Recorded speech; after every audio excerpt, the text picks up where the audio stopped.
We're back. Hey guys, Hey, we made a cake. he made a cake. Oh, and it's for her 50th birthday.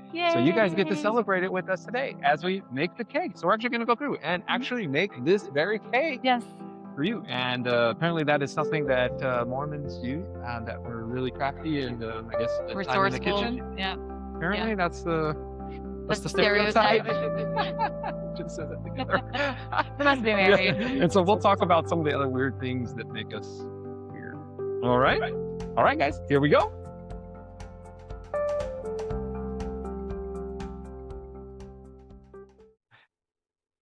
BYU, Something to BYU. talk about. Selection Sunday. Oh man, that's right. That's why we're here.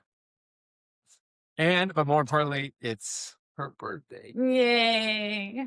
How old are you? I am 50. Dang. Yeah, I'm your age. You joined the old folks. Yes, I'm in the club now. You're the 50-year-old club. Yes. What are we doing like in this kitchen right now on your birthday? Dressed up in all the BYU stuff. Well, it's Selection Sunday, so that means some BYU teams are going to find out something. I don't know exactly, but it's a big deal. Yeah, it's basketball. Basketball. Yeah, it's Not football? no. Okay, just basketball. It's just spring ball for football, but it's March Madness, so we have the tournament, NCAA tournaments coming up. Oh, next week, thought so you said they were going to find something out. Yeah, they're finding out their seeding in the tournament. So Oh, like, where they're ranked and what bracket they're in. I thought you meant like seats, like what new players are going to take the seats of the old players. Oh man, we got a lot to learn. Okay, I know what seating is, but I thought you said seating. But I know what seating is. Seeding, yeah, we're seeding the team. I know there's two, but I thought you were talking about the other one. Yeah, but you probably don't refer to it as seats. but if, Like, if you remember, in like when we were going over the football stuff, and you were learning about. I think you were talking about, you even gave a talk and you were in church. You gave a talk in church and you actually talked about football positions and you're like halfbacks and what did you call it? I do not. Linebackers and halfbacks. And do not. Yeah, you did. I just said I was surprised when we caught the ball and like I started cheering because our team caught the ball and no one else cheered. And I was like, what happened? Like that's his job to catch the ball when the quarterback throws it. Yeah. And but it was not far enough for a first down. A first down. And I was like, okay. Oh, okay. So what's the first down? Yeah. But so this is basketball. This is basketball season. Basketball. We're at the end of the season. We had the Big 12 tournament. Mm-hmm. They went out on the third game of the tournament. So basically the third day of the tournament, they went out. They lost to Houston. Oh, and we are in Houston. Yeah. And it's a formidable foe. Yeah. We haven't been able to beat them since we've been at Big 12. So that kind of stinks. Yeah. But that could change. But more importantly, it is your birthday. And it's a lucky day. So maybe you will have some good luck. Yeah. They'll probably be 6 seed. Yeah. Okay. Yeah. We'll see who they play. But that's at 5 p.m. What time is it? I don't know. It's like almost 2. Okay, we have time. Okay, so we're in the kitchen. Why are we in the kitchen? This is not normal. Because you're going to make me a birthday cake. Yeah, that's what I'm He offered. Yeah, and you get to watch me make a birthday cake while we talk about, what are we talking about? Church culture. Culture. In the church. Oh, in light of season 4 of Mormon Wives. Like Secret people want to call it Lives, Housewives. Why do people want to call it Housewives? Because of all the other housewife shows. Oh, there are the other shows are Housewives, like what's the Salt Lake one called? Beverly Hills and Salt Lake. But it's the Real Housewives of Salt Lake. I think that's like the Real Housewives. Yeah, there's a bunch of those. Yeah. All right. And I am making my lunches for the week, which is what I do every Sunday. I meal prep. That's every week. Yep. Yep.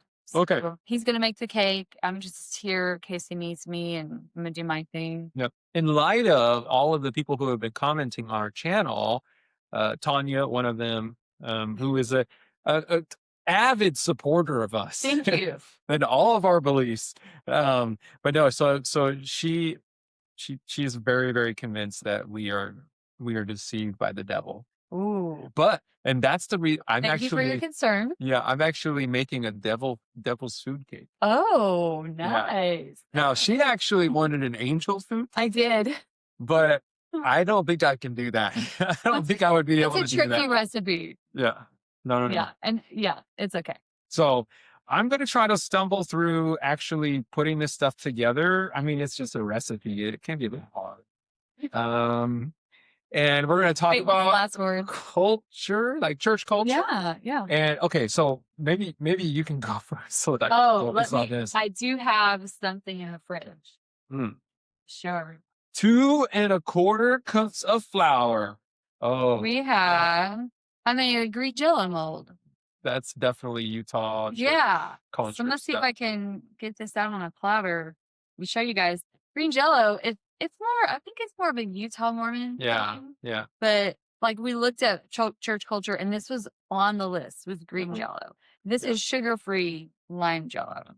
So I actually, when I was on my mission in Utah, because I served in the Utah Provo mission, that probably the strangest version of this that I ever saw, and I think it was more of a joke because it was kind of playing on the whole cultural thing too, was that the because when you're on a mission, you get invited over for dinner or for lunch, and in Utah, it could be breakfast, dinner, or lunch. It could be any of them because there's so many members, and they love having the missionaries over, and so you could really, I mean, so many missionaries in Utah gained so much weight.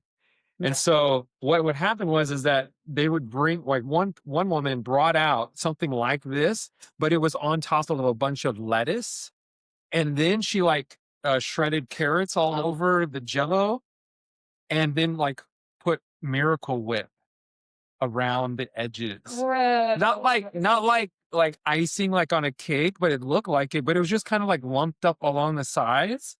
Well, And bon appetit. anyway, that was the strange. And then we would hear rumors of stuff being injected into it. Or a whole fish.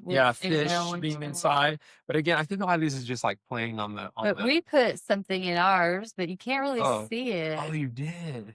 Yes. There's can you guys see this? Oh, maybe you have to get really close. Okay, tell me. Okay, I'm gonna put this in here. Yes. 2 1/4 cups. It's Jesus.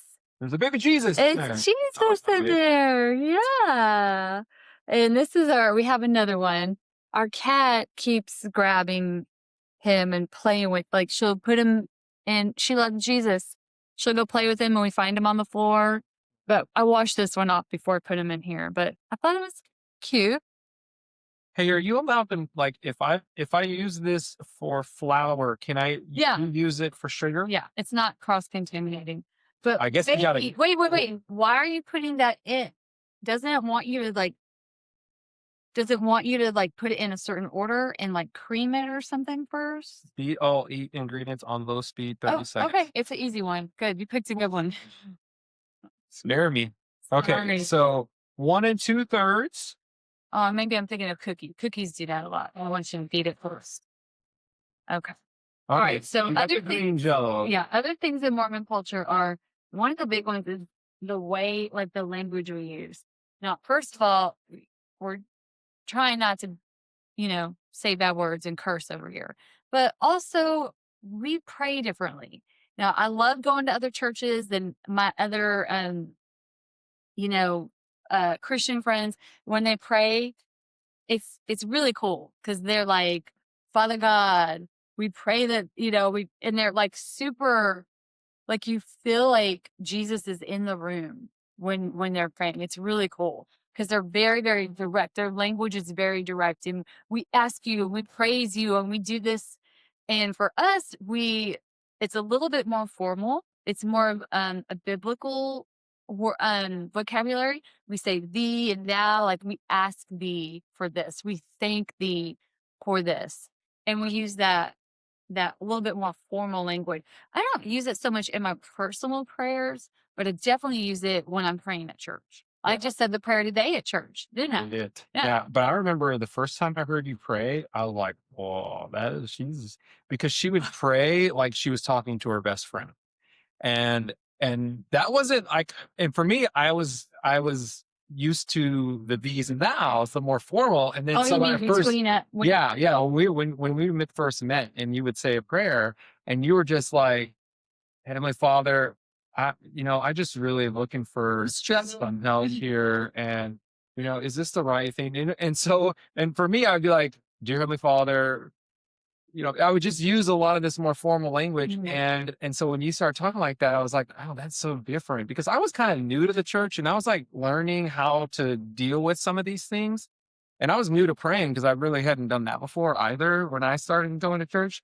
And so it was a bit odd. But I appreciated that you would talk to God like that, like that. Oh, it doesn't have to be so formal. Yeah, even one of my companions on my mission, like the first time we prayed together, a companionship prayer, she started laughing in the middle of my prayer.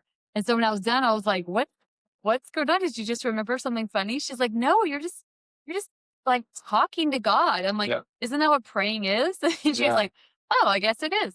But we also have this thing called, I call it the rhythm.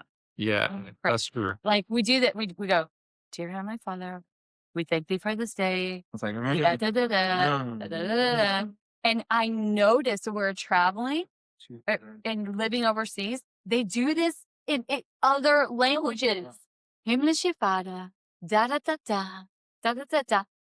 In Spanish, Nuestro Padre Celestial, que pedimos será, da da da da da. Like we do this all over the Mormon church, all over the world. So it's really funny that rhythm that we get into. So when I pray, I really try like not to do that.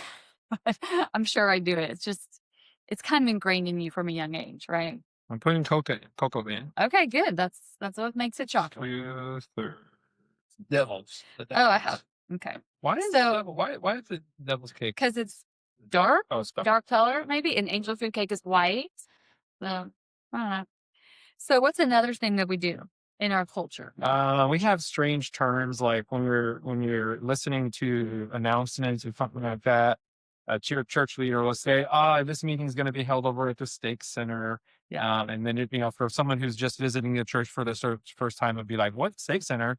Like, Is that where you that sounds good. Is that where you have stakes? Yep. So that kind of thing. We just have like names, and there's reason for them. Like stakes referring to Israel as like a tent, and you've got stakes that you're in the book of Isaiah, right? And so a stake is basically one component or one. It's the way we're organized. So a congregation is a board, and then we have like 8 to 10 congregations in a stake. Yeah. So that's how we organize. We have a stake president who's over all of them. So he checks out on all the bishops that are over all the congregations. It's just a way to keep organized. And that's how we have our worldwide. That's how we stay so organized and in a cohesive unit. The water. I have to put water. Okay, good. Oh, you should have used the filtered water, baby. Well, it's gonna be cooked anyway. It's okay. I have no idea what I'm doing.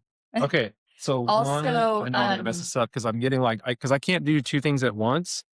And so I know I'm going to mess up something. So stake center, we also say firesides. That's usually like an evening meeting, and it's not around a fire. It probably used to be back in the day when they started saying this, but it's just an evening meeting, basically. Where do we put the baking soda? It's right there with the baking stuff. Yep. And the soda's in the box. Oh, here? Well, that's a big one. Oh, no, wait. Is that the small one? Oh, no. You can use the small one. It's easier. I have a big one and a small one. Okay. And then callings. If you get like a job at church, we have no paid clergy, by the way. That is something else that is different. And it does talk about that in the Bible. I almost use a cup and it's like 1 1/4 tablespoons of baking. Like a teaspoon. Oh my gosh, teaspoons. And I almost use this, like literally for real. That would have been. Okay, so this is where my eyesight's concerned. Okay, that's a teaspoon. Yeah. That's a quarter. That's a half. So anyway, no paid clergy, no paid positions. Very few positions in the church are paid, but so we call it a calling, and you don't ask for a calling. Typically, it's just they pray about it and they say, we really feel prompted to give you uh, this opportunity, this responsibility. And it does take a lot of time and effort and work on your part, but you learn so much through serving and through leading. And these are really great opportunities. I've actually gotten jobs from callings that I've had. Really? Like I was the music leader for the kids, and I'm like, I have no musical abilities, but I did it for a year. And then I went to a job interview and it didn't have any art positions open. So I was like, well, I'll throw my hat in the ring for the music teacher. And they were like, do you have any experience? I was like, well, yes, I do. I taught 1 year at church, and I did the music program, and that translated so beautifully into that job. I only had that job for a year, but it was really fun. And like, that's how they trusted me with that. Is they're like, well, if you can do this with the children in the church, then you can do it with the children at school. So we've had a lot of opportunities like that. And even our missions, we go out and talk to a lot of people. That has helped us in our everyday lives.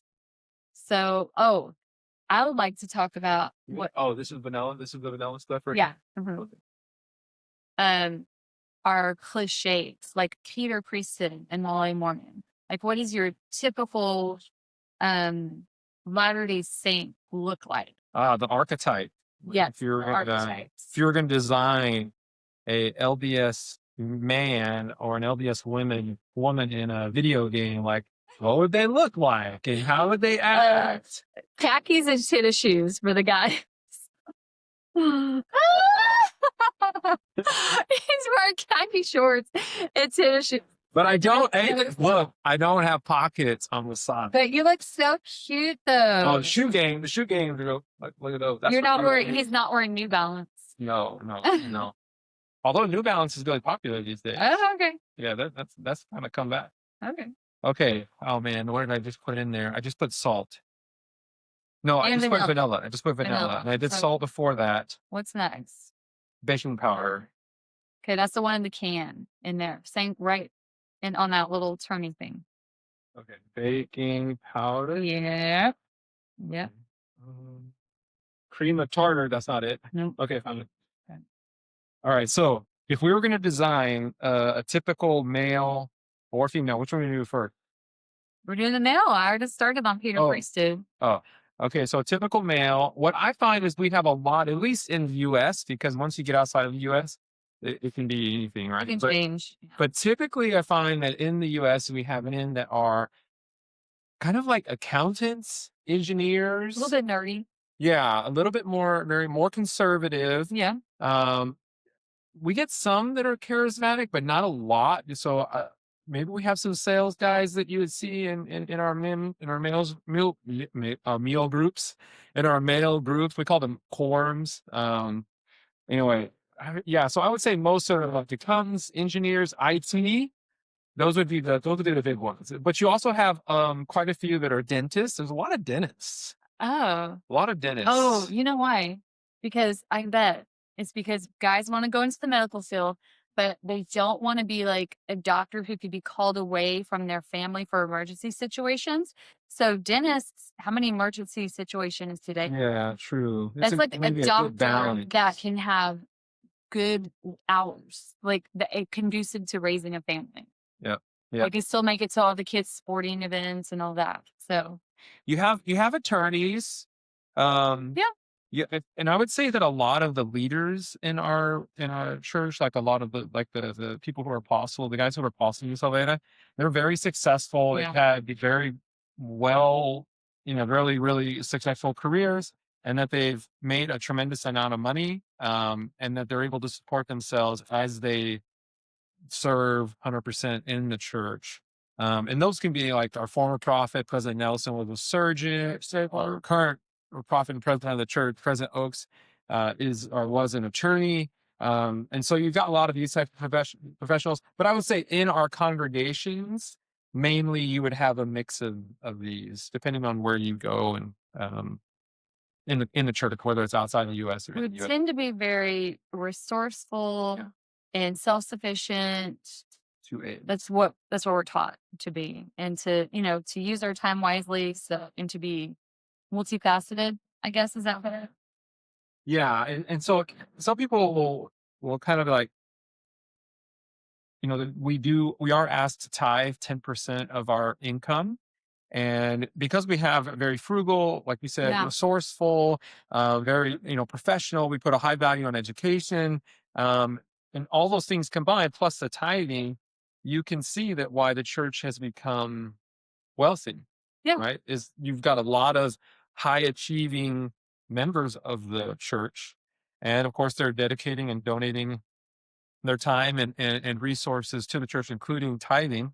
So you get this sort of byproduct of a lot of wealth. And of course, the church is doing a good job at investing and Mm. purchasing land, purchasing Making farms. good investments. Yeah, good investments, exactly. And so you get this wealth, building more wealth. And so a lot of those factors really contribute to why the church is in the position it's in right now. So yeah. Yeah. But what about for The women? the women? Yeah. How do the Okay, women do? so we call the band the Peter Priesthood, and we call the women Molly Mormon. Mhm. I would say, I'll make sure I'm doing this right. So then just throw the eggs in here, right? I mean, after you crack them. well, yeah, not the eggshell. Okay. I would say, Molly Mormon is going to be dressed very modestly, like think like a maxi skirt, and play the piano, probably. Yeah. I know play the piano. Um, I would say has a lot of kids, trad wife, right? Educated though, educated trad wife, and probably maybe even has like a small business on the side, right? Because she just kind of is involved in everything. Her kids are in sports, and she's like good mother of the year type material, right? Also very supportive of her husband. And Very yeah. supportive. Okay, so this is What do you definitely not the end result. That actually, you know what this looks like? This looks like what's that? What is it when you get the chocolate and all of moose tracks? Is it called moose Yeah, tracks? the ice cream. Yeah, looks like. Okay. I Well, put it in here. keep yeah, keep at it. Hope you added all the liquid you're supposed to add. I think it's only water. Okay, well the eggs are liquid too. Yeah, eggs and water. I think I did everything like it's. Okay. I hope so. I'm sure it's gonna taste great. Ah, okay, so conservative Yep. women who dress modestly, basically the opposite of whatever you see or you saw on Yeah. Mormon wives. Yeah, basically, because they are flipping the roles there. And, no wonder they're having so many problems in their marriages, because biologically we are wired and built to want to be with the children that we gave birth to, right? We feel that mom guilt when we're away from them doing something, even if we're doing something productive and good, we still feel that now we want to away from them. Yeah, so maybe we can. Well, are there any other because that kind of leads to the season 4 of Housewives. Housewives, Mormon, Secret lives. yeah, Remember, they're all going Mormon wives. secret lives. Yes. Yeah, because in this season we haven't finished it, but we've gotten Can't believe gotten free we were gotten watching. through it. All right, so in this particular season, we have, well, I don't even really, I think we know them. Okay, some of the names. Whitney, Michaela, Macy. I can't Taylor, believe I know. Taylor. Taylor has 3 men's names. Did you notice that? Yeah. Oh yeah. Yeah. What is the Taylor, Frankie, Paul. Paul. That's it. 3 men's names. No wonder they're both confused. Okay, so what we see in this season, and really I have to say that it's really the way the producers are pushing this is that they're pushing to sort of see how the gender role swap is Yeah. impacting the relationships, right? Because they're all like against the patriarchy. The patriarchy is so bad. It's like, was it really that bad? Because what you're doing now, you're just right. mean. But isn't it now like that? You've got the situation where the women are the breadwinners. They're making all the money, right? Yeah. And the men are having to quit their jobs, quit their schooling so that they can support their women. And because they I'm can't totally go fine in with this. two different directions. Did you want to do this? We don't have young kids Actually, at home to she raise. did do this when we first got married. Yeah, I You were a did support teacher. you. Yeah, I was the breadwinner at first for 5 years. Put him through school, and then I told him I want to stay home. I don't want to be a working mom, and so I stayed home for 7 years, I think. Yeah. And then I went back, and then I kind of went back and forth and worked part-time, and yeah. So we have done this before. And so I fully support this. I think it's great.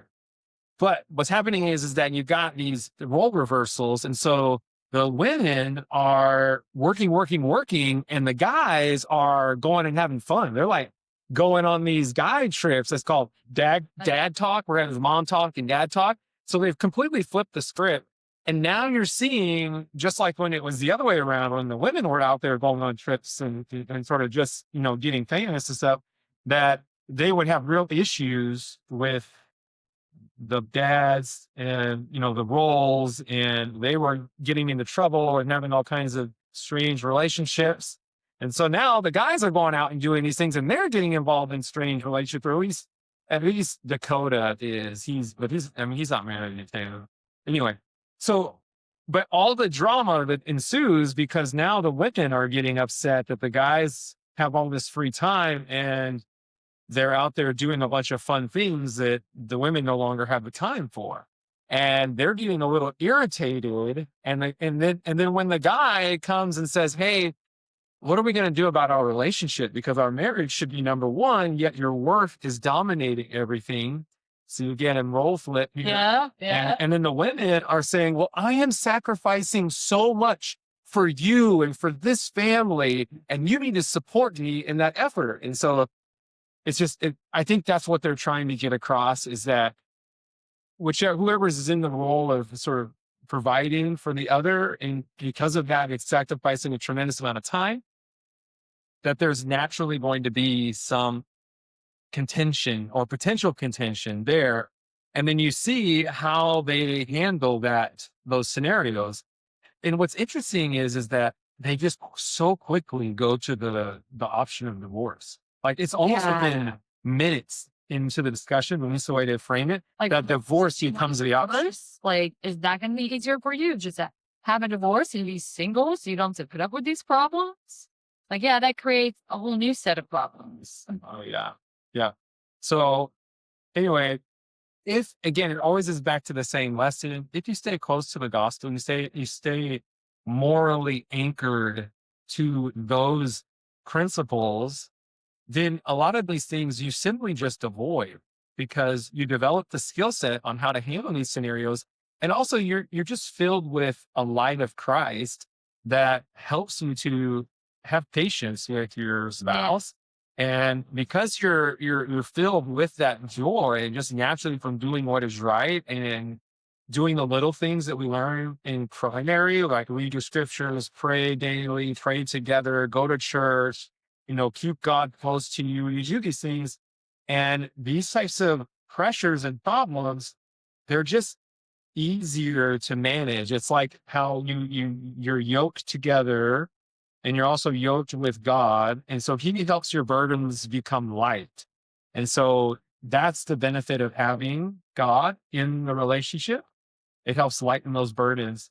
But you're just seeing sort of what it is, a great example in that show of what happens when you don't have that and you're not actively involved in that. Yeah. It's that part of your life. And you see them, you even hear them talk about it. Like, I think I need to go back to church. I think I need to reset myself. I need to get grounded again. Yep. Yeah. Life is getting crazy. I need to center myself. Yep. Yeah. Very, very interesting. How do we do that? Okay, this might get a little loud here. So what are you going to talk to them about? What else are we talking to them? We could talk about Sunday school. What happened today to Sunday school? Something did not. So, I hope they just still hear me. We were having a lesson on Jacob. Wait. Yeah. Yeah. Were Jacob and Esau. Yeah, the brothers. Oh yeah, the birthright. They were we talked about this last week in our Yeah, podcast. giving up your birthright. Yeah. Yeah. So he was really hungry. He came and said, give me some food, Jacob. And Jacob said, well, I will if you sell me your birthright. And, you know, normally Esau probably should have been like, well, yeah, I'm not doing that because the birthright's a big deal. And those are very, Mm. and what do you mean? Something that like soup it. Oh, but just use this. And he said, okay. I mean, according to the scriptures, which are, written by a certain group of people to look a certain way, because back then the historians were not trying to preserve accurately history. They were trying to control the narrative so that they could control the masses for whom they were writing these things for. So anyway, it looks like Esau was like, I don't care. And maybe he was, I'm going to die from hunger. And maybe he was not really going to die. I don't know. But he said, okay, fine, I'll sell you my birthright for this bowl of stew, basically. And he says he despised his birthright. So you could argue that, yeah, he didn't care about it. And you could also argue that, well, Jacob was being kind of deceitful. And I think he was. And because in the next chapter, he goes to his dad and he dresses, he's even wearing Esau's stuff just so he can smell like it because his dad is blind. And he's going to give the blessing. And he knows he's going to give the blessing to Esau because he told his wife that. And she was like, this is what's happening. And so, okay. That's good. And so he deceives his father and he gets the birthright blessing. And when Esau comes home to get the blessing, and Esau's actually disappointed. He's very mad. He's so mad that Jacob has to leave. So he does care about the birthright if he figures out, oh my gosh, I missed out on the birthright because you tricked dad. And I'm probably going to kill you now. And that's why he has to leave. So Jacob was a deceiver. Of course, as we know, a little bit later, he was deceived by his father-in-law. So jokes on him, karma, whatever. But this is there's good lessons here. Yeah, there are a lot of lessons to learn from that. Yeah. What are the lessons from an LDS perspective? Okay, here's the good one. Okay, go. Then good. You follow the recipe, you get the cake. Right, Kat? She does. She does. This is this is my book. Yeah, this is Yeah, we just made a cake and we followed the recipe and it's really good. Yeah, those are all recipes that I've tried and they're good. And it's on Amazon. Anyway, you follow the recipe, you get the cake. So, do the right things, you get blessed. These men were all people, were all human. They made mistakes, still did great things in life, but made mistakes. So there's something you could learn from it. Yeah. Okay. And so not all of God's prophets were infallible. Yes, Tanya, this is important for you, right? Is that you have an example here of Jacob being deceitful. Yeah, he had lots of wives, right? 4, right? Yeah, 2 wives, 2 concubines. 2 wives, 2 concubines. Anyway, so you have a prophet, someone called of God, ordained of God, and he's a deceiver. He has this trait about him that is not something that we would want to idolize or, let's say, look up to and follow, but he has this problem. And what I appreciate about it, though, is that the writers of this particular text, Genesis in this case, are trying to get across is that what comes around goes around, right? If you're going to deceive, then you should be ready that at some point in the future, you're going to be deceived. And that is exactly what happens to Jacob. In fact, what's interesting is that when he with Rebecca, he deceives his father. Yeah. He has a cloak or a robe of sheepskin to sort of fool him into, because he's blind, right? His father was blind, to fool him into thinking that he was Esau, right? So he had because Esau had a lot. He was hairy. He had a lot of hair, so he put on a lamb's coat to fool him to get the blessing of the birthright. And so his father gives him the blessing. Well, what happens then later on is that Jacob then has his sons with his his two wives and his two concubines, and one of them is Joseph, and Joseph is the one that's sold into Egypt. Well, guess what Joseph was wearing when his brothers threw him into a pit and then said, "We shouldn't kill him, but we should take his robe, Coat of many colors. coat of many colors, his robe, and we should dip it. We should put slaughter a lamb, and we should put the blood of the lamb on there so it looks like he was devoured." So here you go, some nice imagery. You've got him deceiving his father with a robe, a sheepskin, and then later on, Jacob being deceived by his own sons with a robe, then that was covered in the blood of sheep. And so whatever, these are sort of the morals that we should be learning from these stories. But in general, you should be aware that prophets are not perfect. They may make mistakes, and we have examples of this, and Jacob is one of them. Another one is David. David committed adultery, and he also committed murder, and so, but he still had favor in God's eyes. And so whatever the story is between, with, let's say, Joseph Smith or Brigham Young or any of those that you might find fault with, if it's true or not, God still found favor with them and has blessed it. And when you look at the totality of the LDS Church and its history, you have to at least concede that it has grown into a very fruitful, good fruit as a result of the efforts of those. By their fruits you shall know them. So that's something I think is an interesting point to look at. Now, I'm sure we're going to get some points there from Tanya, and because she writes on a lot of stuff, just long dissertations. So yeah, but we really appreciate that you guys do all of that. Yeah. Thank you for taking the time. We're nobody. We're here in our kitchen in Texas, having a good time, making a cake. Yeah. But I think it looks pretty good. Tell me if you think it's mixed enough. Maybe we should ask. Yeah, that looks good. Let's see what they think. That looks really, and it smells good. What do you guys think? We're good. Okay. All right. So what do we need to do for this here? In this spray. Okay. Another weird spending the birthday with us. Yes, thank you. That's so nice. Another weird thing we do is word of wisdom. Oh yeah.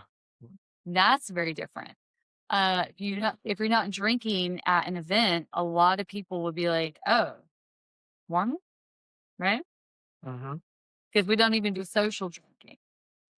So that all goes back to your body's a temple, and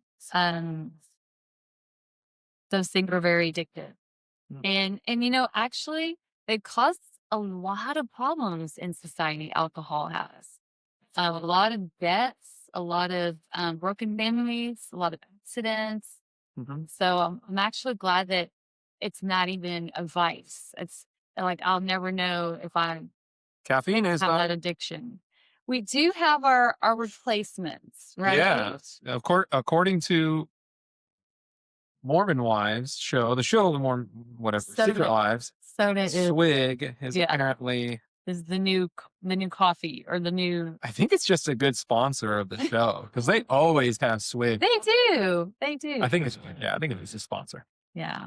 Okay, let's just spread this out. Why is it so oily there? It's just the spray. It's just the spray. It's fine. Okay. It's fine. Okay, that's good. You don't have to do that.